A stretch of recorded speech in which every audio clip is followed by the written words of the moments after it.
اعوذ باللہ من الشیطان اللعین الرجیم بسم اللہ الرحمن الرحیم الحمد للہ وکفی وسلام علی عبادہ الذین اصطفی. درود بھیجیے محمد و آل محمد.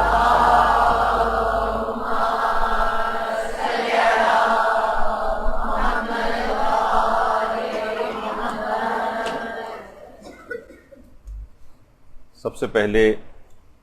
تو آپ سب افراد کو دو مبارکبادیں. ایک تو ولادت باسعادت ختمی مرتبت صلی اللہ علیہ وآلہ وسلم. وہاں نیچے سے تیز کریں.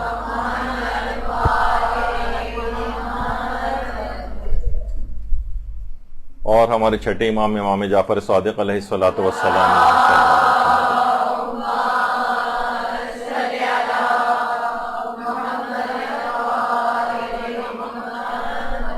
اور یہ دونوں ہی شخصیات علم سے تعلق رکھتی ہیں. ایک شہر علم ہے اور دوسرا فقہ جعفری کے اعتبار سے ہمارے چھٹے امام سے منسوب. پوری فقہ ہماری چھٹے امام سے منسوب ہے اور ان کی دونوں کی ولادت کچھ دن پہلے گزری. تو ایک تو اس کی مبارکباد.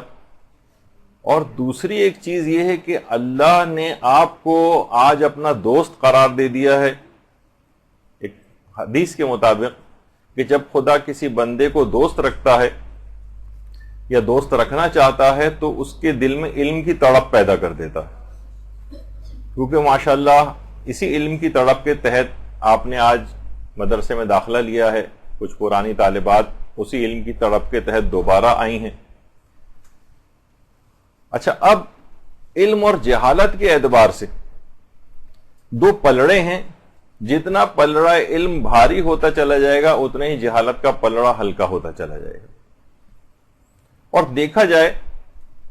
تو کسی بھی شخص کے پاس دو آپشنز کے علاوہ کوئی تیسرا آپشن ہی نہیں.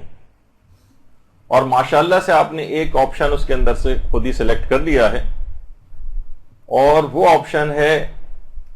طالب علم ہونے کا آپشن، جو کہ بعد میں چل کر عالم یا عالمہ ہونے کا آپشن بنتا ہے. ہمارے پانچویں امام محمد باقر علیہ الصلوۃ والسلام فرماتے ہیں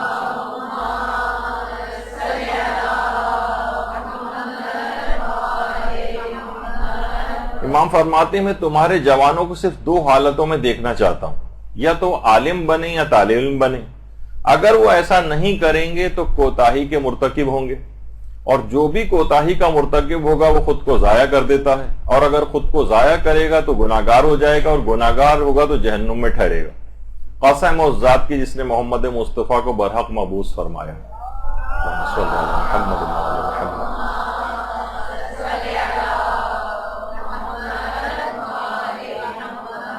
یعنی کوئی تیسرا آپشن ہی نہیں ہے آپ کے پاس، یا تو طالب علم بننا ہے عالم بننا ہے. اور پہلا مرحلہ کیونکہ طالب علم بننے کا ہی ہے، اور بہت سی روایتوں میں تیسری کوئی چیز ہے تو وہ خس و خاشاک، کوڑا و کرکٹ،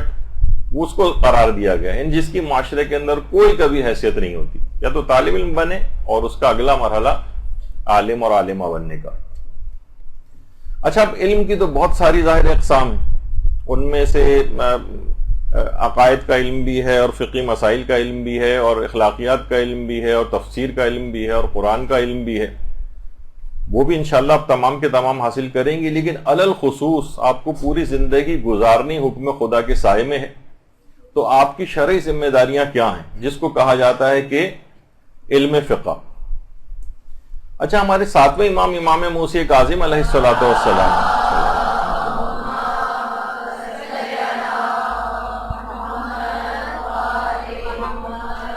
فرماتے ہیں اگر میں شیعہ جوانوں میں سے کسی جوان کو دیکھوں کہ وہ علم فقہ حاصل نہیں کر رہا ہے تو میں اسے تلوار کے ساتھ ماروں. بہت سارے افراد ایسے ہیں کہ جب یہ حدیث سنتے ہیں تو بہت سے لوگ ان پہ بڑا اعتراض کرتے ہیں کہ بھئی یہ کیسے ممکن ہے، کیا امام اس طرح کے الفاظ کہہ سکتے ہیں کہ میں ان کو تلوار کے ساتھ ماروں یا تلوار سے قتل کروں ان کو. یعنی یہ اس معنوں میں مذمتی معنوں میں مذمت، یعنی امام فرماتے ہیں کہ اتنا قبیح ہے یہ والا کام کہ کوئی جوان ہو اور اس کو علم دین سے ناشنا ہو، اسے فقہ مسائل کا علم ہی نہ ہو، اسے پتہ ہی نہ ہو کہ زندگی کیسے میں حکم خدا کے سائے کے اندر گزاروں گا. تو بہت سے لوگ اس پہ اعتراض کرتے ہیں، کہتے ہیں کس کتاب کے اندر لکھا ہوا ہے، تو میزان الحکمہ کے اندر بھی یہ والی حدیث ہے، اور جو ہے وہ بحر الانوار وغیرہ کے اندر بھی حدیث ہے، میزان الحکمہ کے اندر بھی اگر آپ دیکھیں تو میں اس حوالے سے کہ بہت سے لوگ ایک دم سے اعتراض کرتے ہیں کہ نہیں یہ تو ممکن نہیں ہے کہ امام ایسا کہہ سکے، تو اس کے اندر بھی آپ کو یہ چیز مل جاتی۔ اچھا، دینی تعلیم اور دنیاوی تعلیم کا بھی ایک مسئلہ ہے۔ بہت سے لوگ کہتے ہیں بھائی کون سی تعلیم زیادہ افضل ہے، ہم تو یونیورسٹی کالجز میں بھی جاتے ہیں، تو آیت اللہ ناصر مکارم شیرازی نے اس سلسلے میں فرمایا ہے، بلکہ ایک سوال ان سے پوچھا گیا کہ مدرسہ اور یونیورسٹی میں کس جگہ پڑھنا زیادہ واجب اور ضروری ہے؟ اس بات کے مد نظر کہ بہت سے باصلاحیت جوان جو دینی تعلیم کی طرف رغبت رکھتے ہیں، مدرسہ اور یونیورسٹی میں سے کس طرف جائیں وہ کنفیوژن کا شکار ہوتے ہیں۔ تو آیت اللہ ناصر مکارم شیرازی نے فرمایا موجودہ حالات میں دینی علوم کا حاصل کرنا مقدم ہے، دنیاوی علوم بھی بالکل حاصل کریں، لیکن موجودہ حالات میں دینی علوم کا حاصل کرنا مقدم ہے۔ البتہ ایک گروہ کا یونیورسٹیز وغیرہ میں پڑھنا بھی ضروری ہے تاکہ اسلامی معاشرے کے تمام شعبہ جات اچھی طرح سے چل سکیں، لیکن معاشرے کے اندر کیونکہ اتنی بڑی تعداد آلریڈی دنیاوی تعلیم حاصل کر رہی ہے کہ معاشرے میں کوئی تعطل واقع نہیں ہوگا، لیکن ہم دیکھ رہے ہیں کہ دینی تعلیم کے اعتبار سے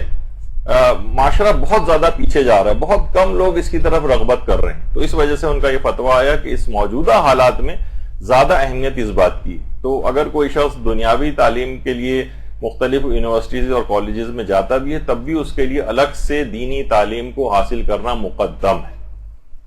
مقدم۔ اچھا، اب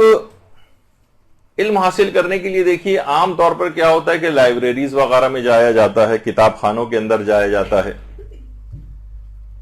لائبریریز ہیں، کتاب خانے ہیں۔ اچھا، خواتین کے لیے عام طور پر لائبریریز کے اندر جانے کے مواقع ہمارے ملک کے اندر کم ہیں، ایران کے اندر ہیں، کچھ اور ملکوں کے اندر ہیں، لیکن عام طور پر خواتین ہمارے ہاں یہ آپشنز ان کے پاس نہیں ہے لائبریری، تو ان کو گھر میں ہی علم حاصل کرنا ہے۔ اچھا، اب دیکھیے جو شیطان ہے نا اس نے گھروں کو نشانہ بنانا شروع کیا۔ اچھا، ماں کی گود سب سے پہلا مدرسہ ہے، اس کو خراب کرنے کے لیے کیا اس نے کام کیا کہ ماؤں کو بے تربیت، یعنی مائیں عام طور پر کہاں ان کی تربیت ہوئی کہ ان کو کیسے تربیت کرنی ہے، تربیت کے اسلامی اصول کیا ہیں، کس طریقے سے ان کو بچوں کو تربیت کرتے ہوئے۔ اچھا، بچوں کی تربیت میں بھی جسمانی تربیت ہے اور دینی تربیت ہے اور ان کی نفسیاتی تربیت ہے اور ان کی مذہبی تربیت ہے اور ان کی علمی تربیت ہے، کتنی ساری تربیت کی اقسام ہے، تو ماؤں کو اس سے جاہل کر دیا۔ تو شیطان نے پہلا کام یہ کیا کہ پہلا جو مدرسہ تھا ماں کی گود اس کو خراب کر دیا، علم دین سے بے بہرہ مائیں ہیں۔ اچھا، دوسری جو جگہ تھی علم دین کی جہاں پر اس کو علم حاصل ہوتا وہ تھا گھر، وہاں پر اس شیطان نے ایسے اقدامات کیے کہ فرشتے وہاں سے چلے جاتے ہیں اور شیاطین گھروں کے اندر ڈیرے ڈال لیتے ہیں۔ آقا محسن قرتی بڑی اچھی بات کہتے ہیں، ایران کے کتنے مشہور علماء میں سے گزرے ہیں اور تقریباً 15,000 سے زائد گھنٹے ایران ٹی وی کے اوپر خطاب بھی کر چکے ہیں۔ تو وہ فرماتے تھے کہ عورتوں میں فعالیت اتنی زیادہ ہوتی، عورتیں اتنی زیادہ فعال ہیں، وہ عذرائے مذاق کی بات اکثر اپنی تقریروں میں کہتے ہیں کہ عورتوں کو دین دے دو ورنہ یہ خود بنا لیں گی، یعنی کہ اتنی فعالیت ہے ان کے اندر اور استعداد ہے۔ تو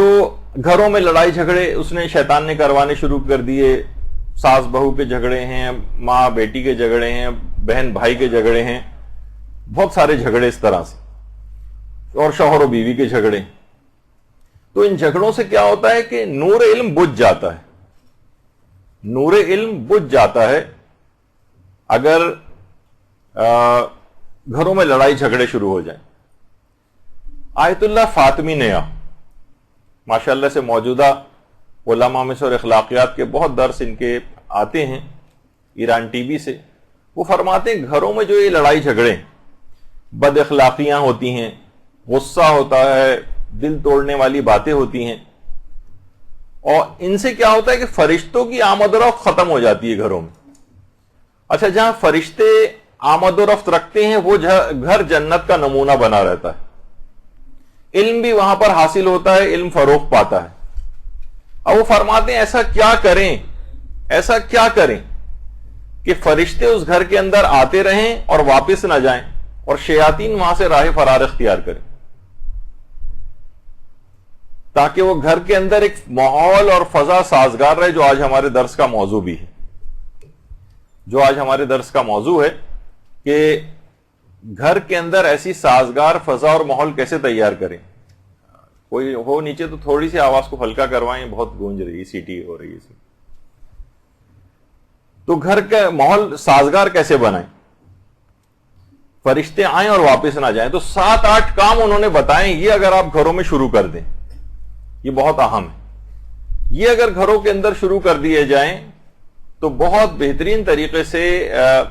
گھر کے اندر ایک ماحول اور سازگار فضا علم کے سلسلے میں پیدا ہو جائے گی، جس کے اندر سب سے پہلی چیز انہوں نے بتائی کہ گھر کے اندر کوشش یہ کریں کہ حدیث قصہ کی تلاوت کریں، روزانہ تلاوت کریں، کیونکہ روایتوں میں بھی یہ بات آئی ہے کہ جس گھر میں بھی حدیث قصہ کی، جس محفل میں بھی تلاوت ہوتی، وہاں پر برکتوں کا نزول شروع ہو جاتا ہے، فرشتے وہاں پر نازل ہونے لگتے ہیں، اور جہاں فرشتے نازل ہونے لگیں پھر اس گھر کے اندر علمی اعتبار سے ایک فضا سازگار ہونے لگتی ہے۔ ہمارے آیت اللہ بزرگ تہرانی گزرے ہیں، رجال کے بہت بڑے عالم اور ماہر، اور وہ یہ فرماتے تھے کہ حدیث کی قصہ انتہائی عظیم الشان ہے، اور علماء اس کی بہت زیادہ سفارش کرتے ہیں، حتیٰ کہ بچوں کو اور بڑوں کو بھی اس بات کی تاکید کرتے ہیں کہ حدیث قصہ ان کو حفظ ہونی چاہیے، حفظ۔ کوشش یہ کریں کہ آپ کو حدیث قصہ زبانی یاد ہو۔ عام طور پر ہم دیکھتے ہیں کہ مجالس و محافل کے اندر کتاب ہاتھ میں لے کے عام طور پر حدیث قصہ پڑھی جاتی، لیکن نہیں، اس سے آگے کا ایک مرحلہ ہونا چاہیے کہ حدیث قصہ دماغ کے اندر حفظ ہو جائے۔ اس کے بڑے عجیب و غریب اثرات ہیں کہ یہ جس جگہ بھی موجود ہوتی ہے حدیث قصہ، یا میرے خیال ہے کسی نے بھی آواز کم نہیں کی ہے نا، تو حدیث قصہ جس جگہ بھی موجود ہوتی ہے وہاں فرشتوں کی آمد و رفت ہوتی، جہاں پر بھی اس کی تلاوت ہوتی۔ اب دماغ میں اگر کسی کے ہے تو انشاءاللہ ملائکہ کی اس کے دماغ کے اوپر ملائکہ نزول کریں گے۔ تو بچے اور بڑے سب کو حفظ ہونی چاہیے۔ ماشاءاللہ سے ہمارے مدرسۃ القائم کے جو سرپرست اعلیٰ ہیں مولانا غلام علی وزیری صاحب قبلہ، ان کو زبانی حدیث قصہ، کسی بھی جگہ جاتے ہیں مولانا زبانی حدیث قصہ پڑھتے ہیں، تو بہت لوگ متاثر بھی ہوتے ہیں، بڑے ان کو عزت و احترام کی اس سے دیکھا جاتا ہے۔ آج کل مولانا علیل ہیں، ان کے لیے دعا کریں گے پروردگار عالم جلد سے جلد ان کو شفائے کاملہ عطا فرمائے۔ اچھا، اب یہ خود بھی تلاوت کرنی چاہیے، یعنی اگر آپ کو، اور زیادہ تر کوشش یہ کرنی چاہیے کہ اگر یہ ممکن ہو سکے تو چند افراد جمع ہو کر بھی حدیث قصہ کو پڑھیں، ہفتے میں کم سے کم ایک مرتبہ سب افراد جمع ہو کر پڑھ لیں، اور ایک دفعہ روزانہ اگر آپ اس کو پڑھیں گی تو بہت زیادہ مجرب ہے، بہت فوائد اس کے حاصل ہوں گے۔ کیونکہ آیت اللہ بہجت یہ بات فرماتے تھے کہ بارہا دیکھا گیا ہے کہ رسول خدا حضرت امیر المومنین شہزادی فاطمۃ الزہرا، امام حسن اور امام حسین علیہ السلام،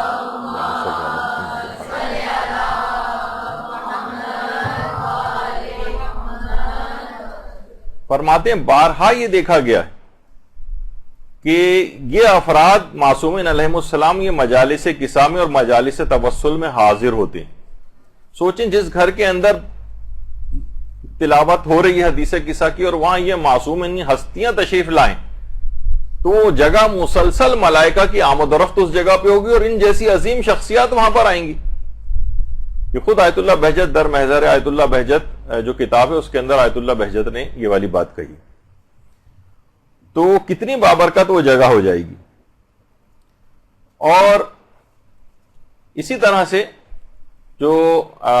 بڑے بڑے ہمارے علماء اور عرفاء گزرے ہیں، ان کے بھی جو استاد تھے آیت اللہ علی آقا قاضی،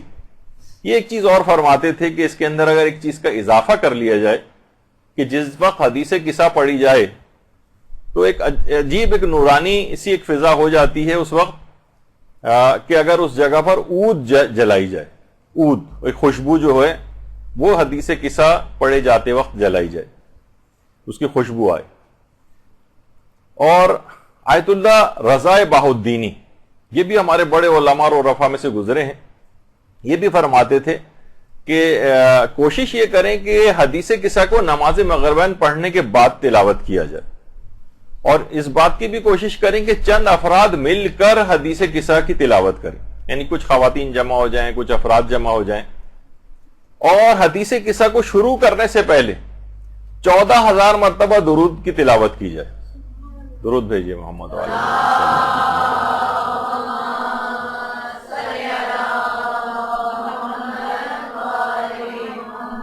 اور اس کے بعد وہ فرماتے تھے اس کی اثر پذیری اور بڑھ جائے گی اگر اس کے بعد حاضرین محفل کو کھانا اور طعام بھی کھلایا جائے،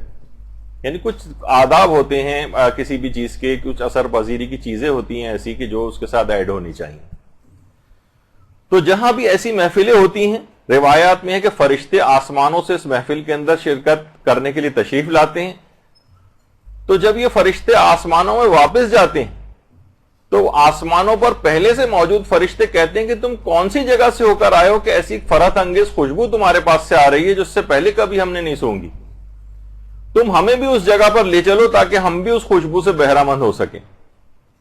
تو آپ دیکھیے کہ واقعتاً ایک ایسی اس جگہ کے اوپر ایسی روحانیت اور معنویت پیدا ہو جائے گی کہ جہاں پر تو آیت اللہ فاطمی نے یہ فرماتے ہیں کہ حدیث قصہ کی تلاوت اگر گھروں میں کی جائے تو وہاں پر مسلسل ملائکہ کا نزول ہوگا اور شیاطین وہاں سے راہ فرار اختیار کریں گے۔ اب وہ گھر بہت ساری چیزیں ناچاقیوں اور جھگڑوں اور اس سے بھی محفوظ ہو جائے گا کیونکہ شیاطین فرار اختیار کر گئے، ملائکہ کی مسلسل آمد و رفت ہوگی، بلکہ معصومین کی آمد و رفت بھی متوقع ہے، تو اس لحاظ سے گھر ایک عجیب ایک روحانیت اور معنویت کا ایک نمونہ بنے گا، اور خود بخود گھر کے اندر ایک ماحول اور فضا سازگار ہوگی علم دین کے لیے۔ ورنہ جس جگہ بھی لڑائی جھگڑے فساد دنگے تہمتیں غیبتیں اور یہ سب کچھ ہوتی ہیں، وہاں سے علم کو بجھ جانا پڑتا ہے، علم دین کے اس چراغ کو، اس نور کو وہاں سے رخصت ہونا پڑتا ہے۔ تو اب دیکھیے یعنی کون سی ہستیاں تشریف لائیں گی، مثلا پیغمبر اسلام روایات اس لحاظ سے جو ہم علماء نے بیان کیا کہ ایسی جگہوں کے اوپر بارہا دیکھا گیا کہ پیغمبر اسلام جو کہ خود مدینۃ العلم ہے، یعنی شہر علم، جس جگہ پہ شہر علم آتے ہوں، اللہ اکبر کیا اس جگہ کا کہنا، اور باب مدینۃ العلم بھی جہاں پر آتا ہو اس جگہ کا کیا کہنا، اور پانچویں اور چھٹے امام جو کہ خود علوم سے کتنے زیادہ وابستہ ہیں، علوم کو شگافتہ کرنے والا، باقر کہائی اس وجہ سے ان کو جاتا ہے، اور چھٹے امام ہمارے، تو بہرحال کتنی برکتیں اس جگہ پر آئیں گی اور علم کے لیے بہت سازگار ماحول ہو جائے گا۔ اچھا، اب بڑی ایک افسوسناک بات یہ ہے، اس کو پریکٹس میں آنا چاہیے، اور جو زائرین عام طور پر جاتے ہیں ان کو بھی یہ چیز بتانی چاہیے کہ دیکھیں لوگ ان تمام بزرگ ہستیوں کی قبور کے اوپر جاتے ہیں اور دنیا جہان کی دعائیں مانگ کر آتے ہیں، لیکن شہر علم کی جب قبر کے اوپر جاتے ہیں وہاں پر کوئی علم کے لیے حصول کے لیے دعا نہیں مانگتا۔ لوگ باب مدینۃ العلم کے روضے کے اوپر جاتے ہیں، دنیا جہان کی دعائیں مانگیں گے لیکن علم کی کوئی دعا نہیں مانگتا کہ پروردگار ہمیں علم دین سے سرفراز فرما، ہمیں علم معرفت اپنی عطا فرما، یعنی اس طرف نگاہ ہی نہیں۔ بس زیادہ تر وہی بس چھوٹی دعائیں ہوتی ہیں کہ شادی ہو جائے اور روزگار میں برکت آ جائے اور اولاد ایسی ہو جائے وغیرہ، اس طرح سے، بس اس کے علاوہ عام طور پر نہیں دیکھا جاتا۔ اسی طریقے سے ہمارے پانچویں اور چھٹے امام کی قبور کے اوپر بھی لوگ جاتے ہیں، وہاں دنیا جہان کی دعائیں مانگتے ہیں، لیکن علم جو براہ راست ان ہستیوں کی نمایاں ترین خصوصیت ہے اس کا واسطہ دے کر کبھی علم طلب نہیں کیا جاتا۔ یہ ایک بہت بڑا المیہ ہے، اس کو بہتر کرنے کی کوشش کرنی چاہیے اور لوگوں کو بھی بتانا چاہیے۔ یہی وجہ ہے کہ آیت اللہ بہجت کہتے تھے کہ حدیث قصہ ایک معجزہ ہے اور اس کے بے شمار فوائد ذکر ہوئے، بے شمار فوائد۔ باقاعدہ اگر آپ دیکھیں تو ایک کتاب لکھی گئی جو آقا سید حجت موحد ابتہی کی کتاب، یہ آقا سید حجت موحد ابتہی ہیں، انہوں نے کتاب لکھی ہے نہضت فاطمیہ شمع از کرامات فاطمۃ الزہرا سلام اللہ علیہا۔ اللہم صلی علی محمد۔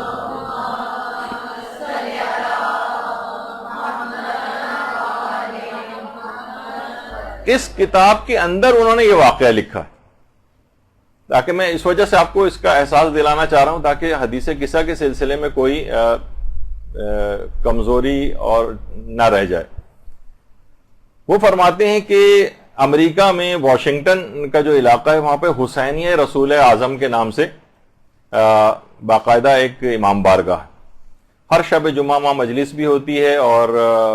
مجلس بھی ہوتی تھی اور انشاءاللہ ابھی بھی ہوتی ہوگی، اور حدیث قصہ وغیرہ وہاں تلاوت ہوتی. تو ایک ایرانی عالم دین کا واقعہ لکھا ہے کہ وہ روڈ کے کنارے کھڑے ہوئے تھے کہ اچانک سے ایک بے حجاب ایک عیسائی عورت کی گاڑی رکی اور اس نے کہا کہ کیا آپ ایرانی ہیں؟ اگر آپ میرے لیے دعا کریں کہ میرا جوان بیٹا شدید بیمار ہے، کینسر کا اس کو مرض ہے، حالت اتنی خراب ہے، مسلسل بے ہوش چل رہا ہے وہ، اور اب میں کیا کروں، آپ میرے لیے دعا کریں. تو کہہ رہے ہیں کہ ان عالم دین نے کہا، اس کتاب کے اندر یہ پورا یہ واقعہ ہے، تو انہوں نے کہا کہ شب جمعہ تم حسینیہ رسول اعظم میں آؤ، وہاں پر ایک حدیث قصہ ہوتی ہے، ایک دعا ہوتی ہے، اور اس دعا کے بعد وہاں پر دعا کرو کہ ہمارے رسول اللہ کی بیٹی کا واسطہ دو، اور ان کے وسیلے سے اللہ سے دعا کرو کہ تمہارے بیٹے کو شفا عطا کرے. اچھا، اب وہاں جب تم آؤ گی تو وہاں حدیث قصہ کی تلاوت ہوگی، اس کی برکت سے تمہارے بیٹے کو شفا ہو سکتی. شب جمعہ آئی اور وہ عورت بھی وہاں پر آئی اور آ کر اس حدیث قصہ کے اندر بیٹھی، اور حدیث قصہ ختم ہوئی، وہاں اس نے دعا کی. اس کے بعد وہاں پر ایک تبرک تقسیم ہوا، تبرک میں کچھ مٹھائی کی طرح کی چیز تھی.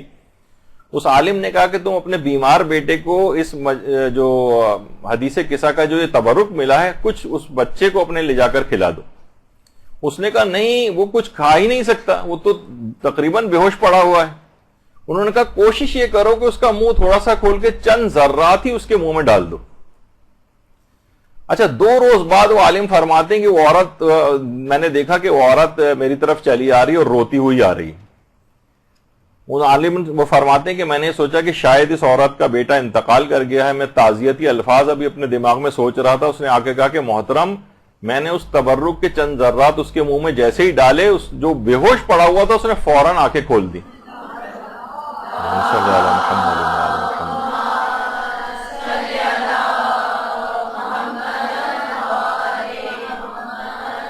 ڈاکٹرز بھی حیران اور پریشان ہو گئے اور ان کی سمجھ میں نہیں آیا. باقاعدہ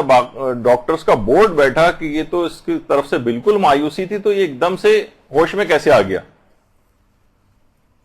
تو ڈاکٹرز نے بھی یہ بات کہی کہ ہمیں لگتا ہے یہ ہے کہ اس کو حضرت مسیح نے شفا عطا کی.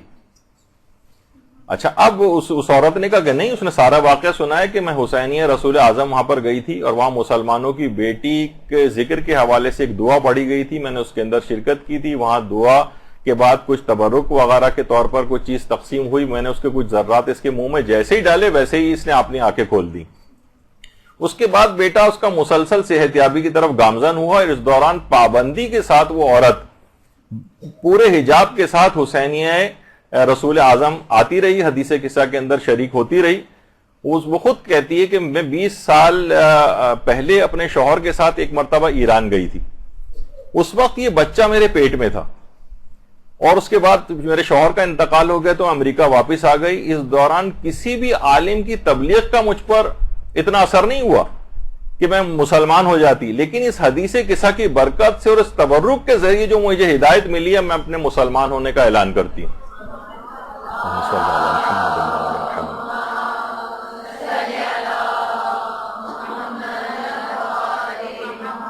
اس کے بعد وہ کتاب میں لکھا ہوا ہے کہ باحجاب وہ آنے لگی اس کے بعد، اور یہاں تک کہ اس کا بیٹا مکمل صحت یاب ہو گیا. نہضت فاطمیہ کے نام سے موحد ابتہی نے جو یہ کتاب لکھی ہے،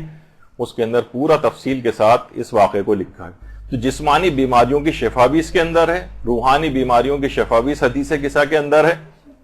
علم کے لیے بہترین سازگار راہ اس گھر کے اندر تیار ہوتی ہے اور خوب علمی ترقی وہاں پر ہوتی ہے.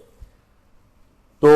اس لحاظ سے یہ ایک طریقہ کار یہ بنا گھروں سے لڑائی جھگڑے بھی ختم کرنے کا اور گھر کے اندر علمی ماحول کو سازگار بنانے کا کہ اس کے اندر اس گھر میں پابندی کے ساتھ ہفتے وار، اور اگر ہفتے وار اگر ہو رہی ہے تو چند افراد مل کر کریں اس کو، کچھ افراد سننے والے ہوں باقی ایک پڑھنے والا ہو، اور اگر روزانہ ممکن ہو تو روزانہ، ورنہ کم سے کم روزانہ ایک مرتبہ تو خود تلاوت کی عادت ڈال لیجیے. بلکہ کچھ ہی دنوں بعد آپ دیکھیں گے کہ مہینہ 1.5 مہینے کے بعد آپ کو زبانی یاد ہو جائے گی اور آپ گھر میں ویسے بھی تلاوت کر سکتی. دوسری چیز جس سے شیاطین کی آمد و رفت گھر کے اندر بہت بڑھ جاتی ہے اور پھر علمی فضا سازگار نہیں رہ پاتی، فرشتے وہاں سے چلے جاتے ہیں۔ آیت اللہ فاطمی نیا فرماتے ہیں کہ وہ جگہ جہاں پر نمازیں قضا ہوتی ہیں، خاص طور پر اگر نماز فجر کسی جگہ پر قضا ہوتی ہے تو وہاں پر بھی فرشتے چلے جاتے ہیں اور شیاطین وہاں پر ڈیرے ڈالنے لگتی۔ آیت اللہ شیخ حسن علی نخودکی اصفہانی جو امام خمینی کی بھی اساتذہ میں سے رہے، وہ اپنے بیٹے کو وصیت کرتے ہوئے فرماتے تھے کہ 40 روز بھی اگر تم مسلسل عبادت اور ریاضتیں انجام دو اور مسلسل علم دین حاصل کرو، مسلسل 40 روز تک اس میں کوئی سی بھی نافرمانی خدا بھی نہ ہو اور مسلسل تم نیک کام کرتے رہو، اور یاد رکھ لو تم نے ایک وقت کی نماز بھی اگر قضا کر دی تو پوری 40 دن کی تمام ریاضتیں اور محنتیں بالکل برباد ہو کر رہ جائیں گی، ان کا کوئی فائدہ نہیں حاصل ہوگا ایک بھی اگر تم نے ان 40 دنوں میں نماز قضا کر دی۔ بلکہ دیکھیے جس کا مقام بہت زیادہ بلند ہوتا ہے ان کے ذمہ داریاں بھی ذرا الگ ہوتی ہیں، ضروری نہیں کہ ہمارے ساتھ یہ ہو، اور نہ تو کتنے بڑے بڑے نقصان ہمارے زندگیوں میں پیش آ جائیں ایسے۔ آیت اللہ شیخ حسن علی نخودکی اصفہانی کہتے ہیں کہ ایک مرتبہ میری پوری زندگی میں نماز فجر قضا ہوئی تھی اور اگلے دن میرے بیٹے کا انتقال ہو گیا تھا۔ تو ان لوگوں کے خیر مقامات بہت بڑے ہوتے ہیں، ان کی جانچ بھی اللہ کی طرف سے اور آزمائشیں بھی بڑی ہوتی ہیں، لیکن اس سے اندازہ لگانا چاہیے کہ بہرحال یہ بڑے نقصانات کا سبب بنتی ہیں۔ ہم اپنی زندگیوں میں جو کمیاں، خرابیاں، نقصانات اور بے اعتدالیاں نظر آتی ہیں، اس کی ایک بڑی وجہ یہ ہے کہ نمازیں کسی نہ کسی بہانے سے قضا ہوتی۔ تو اور ہمارے چھٹے امام جعفر صادق علیہ الصلوۃ والسلام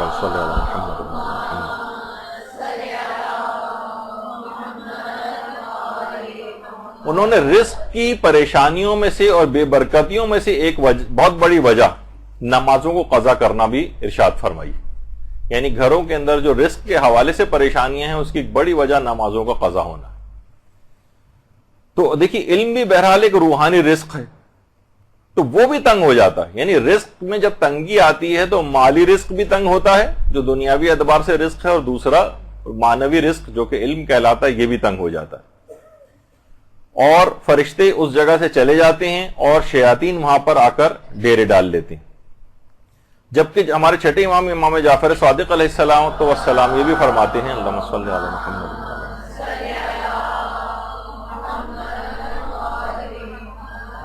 کہ جب بھی کوئی شخص نماز کے لیے کھڑا ہوتا تو اس جگہ سے جہاں وہ نماز کے لیے کھڑا ہوا ہے وہاں سے لے کر آسمانوں تک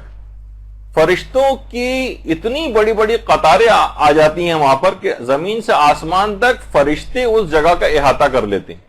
تو سوچیے کہ جو گھروں کے اندر نمازیں ادا ہو رہی ہیں مختلف اوقات کے اندر، گھر میں کوئی افراد ایسے نہیں ہیں، کیونکہ دیکھیے بعض اوقات یہ بھی ہوتا ہے کہ گھر میں 2-4 افراد نمازیں پڑھ رہے ہیں لیکن کچھ افراد ایسے بھی جو نمازیں قضا کر رہے ہیں، تو اس جگہ بھی نحوست آنے لگتی۔ جیسے کہا جاتا ہے نا کہ مثلا اگر ایک بھی سڑی ہوئی مچھلی کمرے کے اندر موجود ہے تو آپ لاکھ عطر کی بوتلیں پورے کمرے کے اندر خالی کر دیں، لیکن ایک سڑی ہوئی مچھلی کی بو جو ہے ان تمام عطر کی خوشبوؤں کے اوپر حاوی ہو جاتی۔ تو بہرحال کوشش یہ کرنی چاہیے گھر میں کوئی بے نمازی نہ رہنے پائے، ورنہ یہ بہت بے برکتی کا سبب ہوگا۔ تو اور جب نمازوں کے لیے کھڑے ہوتے ہیں تو ملائکہ کی مسلسل آمد و رفتی، کہا جائے جہاں سے کھڑا ہوا ہے وہاں سے لے کر آسمانوں تک ملائکہ احاطہ کر لیتے ہیں۔ تو اس لحاظ سے بہت اہمیت ہے اس بات کی۔ جب بھی ایک تاجر ہمارے چھٹے امام کے پاس آیا تھا اور آ کر اس نے چھٹے امام سے کہا کہ مولا میں ایک سفر تجارت کے اوپر جو ہے وہ جانا چاہتا ہوں، آپ میرے لیے استخارہ دیکھ دیں، استخارہ کر لیں میں کہ میرے لیے سفر مناسب رہے گا یا نہیں۔ امام نے استخارہ کیا اور کہا کہ استخارہ برا ہے، یعنی تمہارے لیے مناسب نہیں ہے سفر پہ جانا۔ اچھا کچھ ایسے حالات بنے کہ بہرحال وہ سفر پر اس استخارے کی مخالفت کر کے چلا گیا تو حیران یہ ہو گیا کہ اس سفر کے اندر مسلسل اس کو نفع حاصل ہوا۔ انتہائی تعجب میں پڑ گیا کہ امام نے استخارہ دیکھا ہے، امام نے منع کیا تھا کہ سفر مبارک نہیں ہے تمہارے لیے، اس میں تو مجھے مسلسل فائدہ ہی فائدہ ہو رہا ہے۔ اچھا جب یہ سفر سے وہاں سے واپس آیا تو آ کر یہ امام کے پاس گیا، کہا یہ ابن رسول اللہ استخارہ آپ نے دیکھا تھا، میں سفر کے اوپر چلا گیا استخارہ برخلاف آیا تھا لیکن اس کے برخلاف بہت زیادہ مجھ کو فائدہ حاصل ہوا ہے.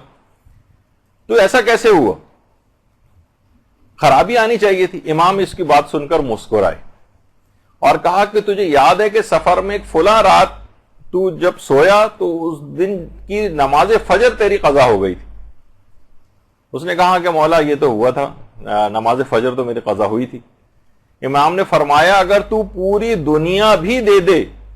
تو اس قدر بڑے نقصان کے اندر تو چلا گیا کہ پوری دنیا دینے کے باوجود بھی اس خسارے کا مداوع نہیں ہو سکتا جو ایک نماز قضا ہونے کی وجہ سے تجھے ہوا ہے. تو جسے فائدہ سمجھ رہا ہے وہ نقصان ہے کہ اس سفر کے اندر تیری ایک نماز قضا ہو گئی تھی. اس مال دنیا وغیرہ کی کیا حیثیت ہے؟ تو استخارہ اس لحاظ سے بھی منایا تھا کہ تیری اس سفر میں جانے کی وجہ سے تیری نماز قضا ہوئی ہے. تو یہ اتنا بڑا نقصان ہے کہ پوری دنیا بھی اگر تو راہ خدا میں اس خسارے کے عوض میں دے دے تو اس کا جبران نہیں بن سکتی.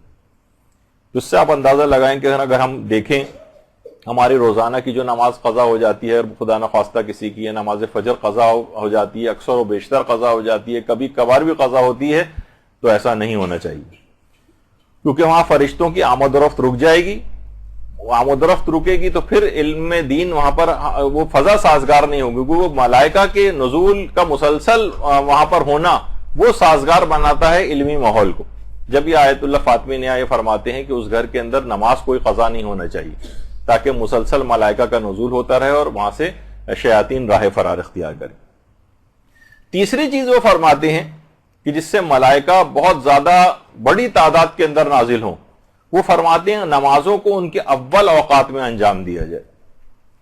تاکہ مسلسل فرشتوں کی آمد و رفت جو اس وقت اول وقت نماز کے وقت ہوتی, اور اول وقت نماز کی سب سے زیادہ فائدہ یہ ہے کہ ہمارے امام زمانہ علیہ السلام ہر نماز کو اول وقت میں پڑھتے ہیں.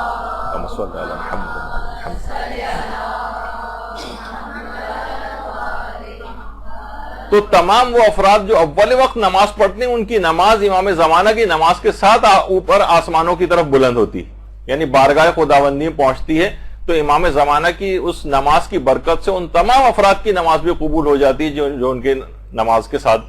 بارگاہ خداوندی میں پہنچتی ہے. تو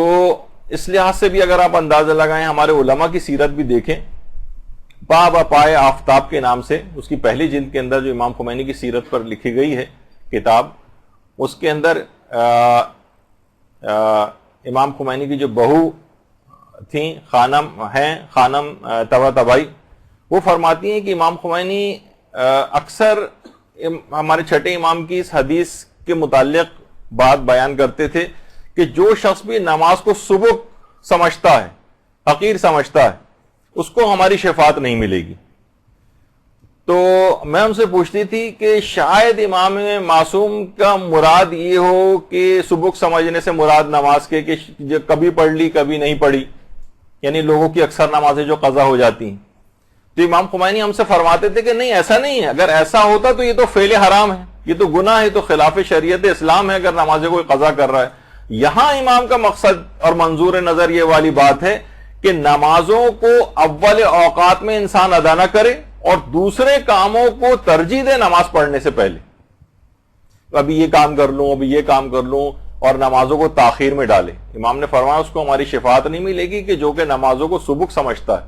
تو امام خمینی فرماتے ہیں سبک سمجھنے سے مراد نمازیں قضا کرنا نہیں ہے, یہ تو بہت ہی بڑا گناہ ہے, تو خلاف اسلام بات ہو جائے گی. یہاں مراد یہ ہے کہ نمازوں کو اول اوقات میں ادا نہ کرے اور دیگر کاموں کو مقدم کرے کہ پہلے یہ کر لوں وہ کر لوں پھر نماز پڑھوں گا.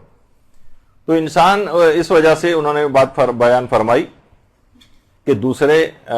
کاموں پر فوقیت نہیں دینی چاہیے اور اول اوقات میں نمازوں کو ادا کرنا چاہیے. یہی وجہ ہے کہ امام خمینی کے جو شاگرد تھے اس میں آغا خلخالی وہ فرماتے ہیں کہ امام خمینی اول وقت میں نماز پڑھنے کے بہت ہی زیادہ حساس تھے اس معاملے میں. اگر کوئی طالب علم کے درس میں شرکت کرتا تھا اور نماز کو دیر سے پڑھتا تھا تو بہت ناراض ہوتے تھے, اور نماز کے بارے میں ان کی اتنی شدید توجہ کے نتیجے میں بھی کوشش کرتا تھا کہ نمازوں کو اول وقت میں انجام دوں اور پھر اس کے بعد ان کے درس میں شریک ہوں. تو علماء کی سیرت میں بھی اس لحاظ سے یہ بات ملتی ہے. تو ہر نماز کو اول اوقات میں انجام دیں, اور اس میں اتنی بڑی تعداد کے اندر فرشتے وہاں پر نازل ہوتے ہیں جس سے گھر کا ماحول ایک سازگار رہے گا اور نہ وہاں لڑائی جھگڑے ہوں گے اور نہ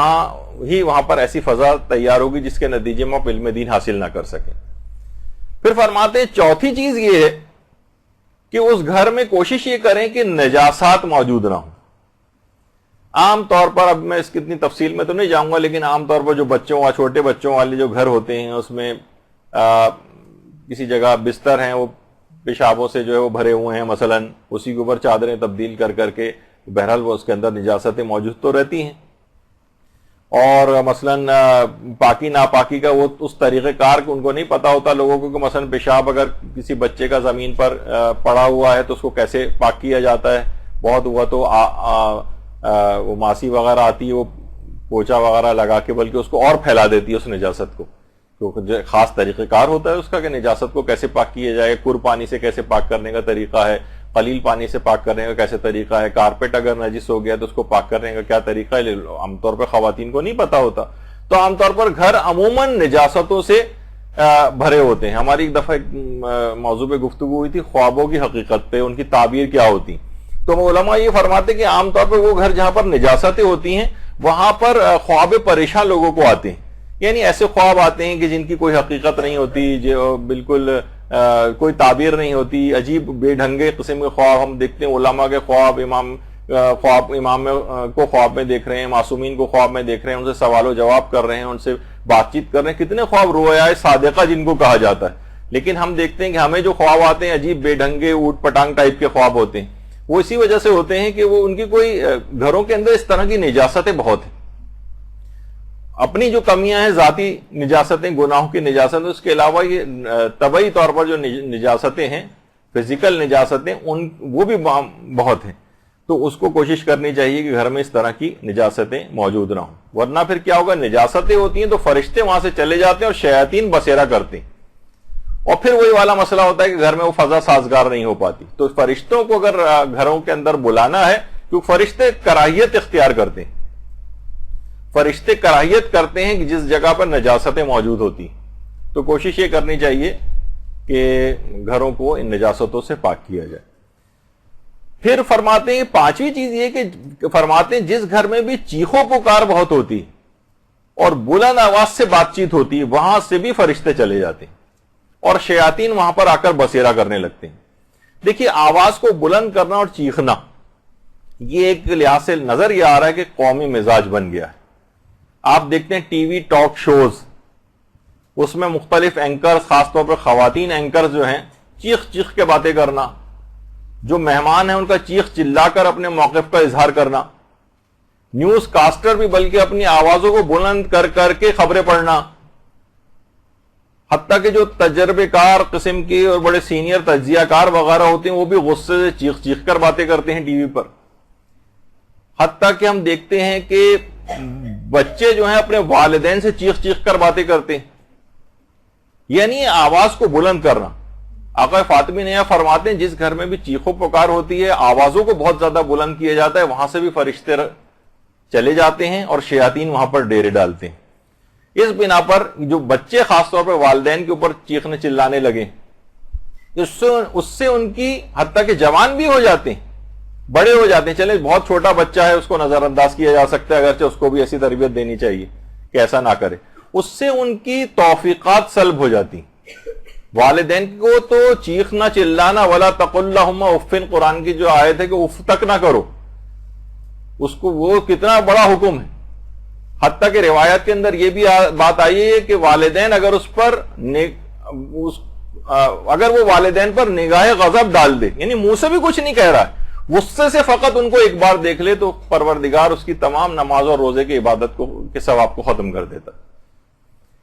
تو وہما ظالمان لہو، چاہے والدین ظلم ہی کیوں نہ کر رہے ہیں اس کے اوپر، تب بھی اگر اس نے نگاہ غضب ڈالی تو کوئی اس کی عبادت قبول ہونے والی نہیں۔ تو ان والدین کے اوپر چیخنا چلانا، تو خاص طور پر آپ جوان اور نوجوان جو خواتین ہیں اور بچے ہیں، نوجوان لڑکے ہیں، ان کو یہ بات سکھانی چاہیے کہ ان کی بہت زیادہ توفیقات سلب ہو جائیں گی، نیکیوں کو کرنے کی توفیقات سلب ہو جائیں گی، علم دین حاصل کرنے کی توفیقات سلب ہو جائے گی اگر یہ والدین کے سامنے چیخو پکار کریں گے۔ والدین کے سامنے بھی اور گھر میں عمومی طور پر بھی فرماتے ہیں اگر لڑائی جھگڑا ہوتا ہے، چیخو پکار ہوتی ہے، ایک دوسرے کو برا بھلا کہا جا رہا ہوتا ہے، تکرار اس انداز سے ہوتی ہے تو بھی فرماتے ہیں کہ وہاں سے فرشتے چلے جاتے ہیں. اور آپ دیکھتے ہیں کہ باقاعدہ یعنی اس طرح کی بات ہے کہ پیغمبر اسلام کی جو قبر مبارک ہے باقاعدہ وہاں پر قرآن کی ایک آیت بھی لکھی ہوئی نظر آئے گی آپ کو اگر آپ دیکھیں کہ یا ایھا الذین آمنوا لا ترفعوا اصواتکم فوق صوت النبی ولا تجهروا له بالقول كجهر بعضکم لبعض ان تحبط اعمالکم وانتم لا تشعرون کہ اے ایمان والو خبردار اپنی آواز کو نبی کی آواز سے بلند نہ کرنا جس طریقے سے تم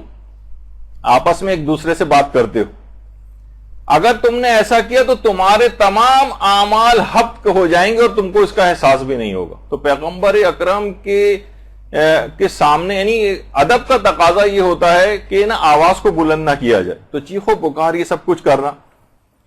اور یہ وجہ کہ آیت اللہ بہجت باقاعدہ یہ بات فرماتے تھے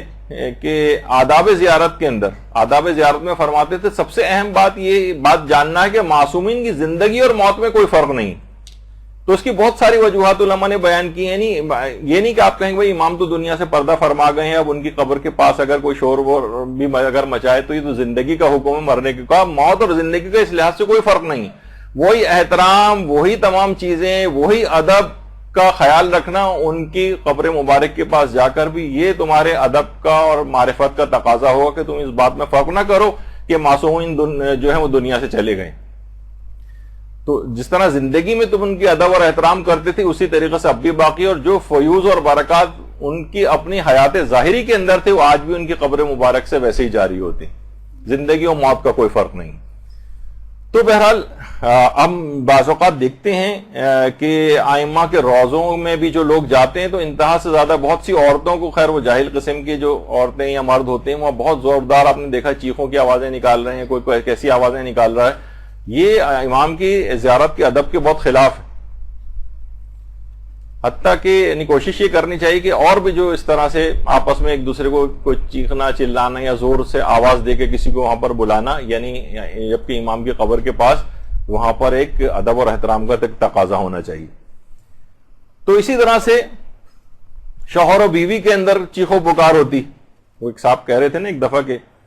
شادی سے پہلے جو ہے میں بولتا تھا ہماری بیگم سنتی تھی,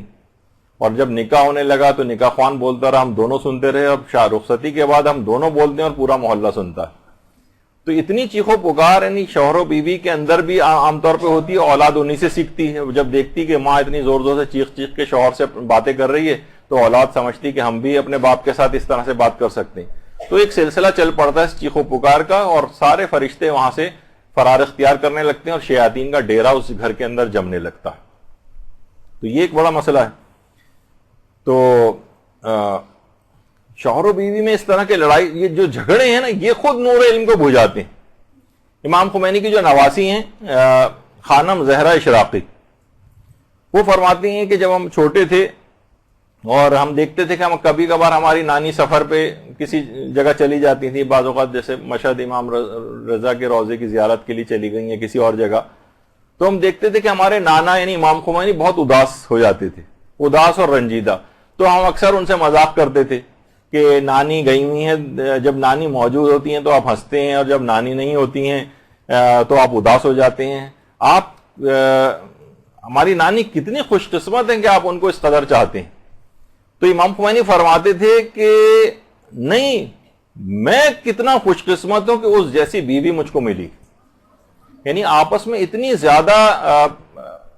ایک محبت کا ایک طور طریقے اور احساس کرنا کہ بعض اوقات پورے لوگ بھی بیٹھ کے کھانا شروع کر دیتے تھے, لیکن جب تک ان کی زوجہ نہیں آ جاتی تب تک امام خمینی کہتے تم لوگ کھاؤ, لیکن وہ جب آئیں گی تو میں کھانا شروع کروں گا. تو جب اس قسم کا گھروں کے اندر ہوتا ہے تو پھر وہ گھر میں نہ وہاں تکرار ہوتی ہے, نہ لڑائی جھگڑے ہوتے ہیں, اور نہ ہی وہاں سے پھر فرشتے جاتے ہیں, نہ وہاں پر شیاطین اس جگہ پر اپنے قدم جما پاتے ہیں. تو یہ بات جو ہے برداشت ہے سیرہ امام خمینی, اس کے اندر بھی یہ والی چیز موجود ہے. تو آواز بلند نہیں ہونی چاہیے, اور تاکہ وہاں شیاطین نہ جمع ہو جائیں اور فرشتوں کی آمد و رفت رہے اور علم حاصل کرنے کی فضا وہاں پر سازگار رہے. چھٹی چیز فرماتے ہیں آقا فاطمی نے کہ جس گھر میں بھی برے الفاظ بولے جاتے ہیں، گالیاں دی جاتی ہیں، جھوٹ بولے جاتے ہیں، غیبتیں کی جاتی ہیں، تہمتیں ہوتی ہیں، ہاتھا پائی بعض اوقات ہوتی ہے، سازشیں ہوتی ہیں، لگائی بجائی ہوتی ہے، وہاں سے بھی فرشتے چلے جاتے ہیں اور شیاطین وہاں پر بسیرا کر لیتے ہیں۔ اچھے الفاظ میں کرنا، بات چیت ایک دوسرے سے، پیار بھرے جملے ایک دوسرے کے لیے، والدین اولاد کے لیے استعمال کریں، اولاد والدین کے لیے استعمال کریں، جس میں سے کم یہ ہے ایک چیز وہ فرماتے ہیں، بلکہ اگلی چیز یہ فرماتے ہیں کہ 7ویں چیز یہ ہے کہ یعنی 6ٹھی چیز تو یہ ہوگی کہ گھروں سے اس قسم کے برے الفاظ کہنا بند کر دیں ایک دوسرے کو۔ مائیں عام طور پر بڑے آرام کے ساتھ کم بخت، بدبخت اور اس طرح کے الفاظ کہتی ہیں، ان سب کے بھی اثرات ہوتے ہیں، اور جو اس قسم کے برے الفاظ منہ سے نکالتا ہے پھر نظر بھی آتا ہے کہ ایسا ان کے ساتھ ہو جاتا ہے۔ یعنی زبانوں کو بھی کنٹرول میں رکھیں کہ کسی بھی طور پر اس قسم کے الفاظ بھی نہ منہ سے نکلیں۔ اور تو 7ویں چیز فرماتے ہیں کہ گھر میں داخل ہوتے وقت سب کو سلام کرنا، سلام کریں، اگر گھر میں لوگ موجود ہوں، گھر میں موجود نہیں بھی ہوں تو سلام کریں۔ گھر میں داخل ہونے کے بعد سلام کرنا، فرماتے ہیں کہ سلام کرنے کے نتیجے میں فرشتے وہاں پر آنے لگتے ہیں جس جگہ بھی سلام ہوتا ہے۔ اچھا، گھروں میں فرشتے بلانے کی ایک اور بھی چیز ہے مہمانوں کا آنا، مہمانوں کی آمد سے بھی ملائکہ آتے ہیں، البتہ بہت زیادہ مہمانوں کا آنا اور ان کی آمد و رفت وہ بعض اوقات گناہوں کا زیادہ سبب بن جاتی، ایک اعتدال کے ساتھ ہونا چاہیے۔ بہت زیادہ آمد و رفت میں پھر یہ ہوتا ہے کہ وہیں غیبتیں بھی ہو رہی ہیں اور بے اعتدالیاں بھی ہو رہی ہیں اور جو اس طرح کی چیزیں، تو برے الفاظ منہ سے نہ نکالے جائیں، اور سلام کرنے کے لحاظ سے یعنی دیکھا جائے تو جو امام خمینی کی بیٹی ہیں زہرا مصطفی، وہ فرماتی ہیں کہ امام خمینی ریڈیو سنا کرتے تھے، اکثر ان کی تصویریں بھی آپ نے دیکھی ہوں گی کہ ایک ریڈیو ان کے ہاتھ میں ہوتا تھا اور وہ ریڈیو سنتے تھے۔ وہ فرماتی ہیں کہ ہم ان کے پاس ہوتے تھے، ہم باتوں میں لگ جاتے تھے، اور امام خمینی بجائے اس کے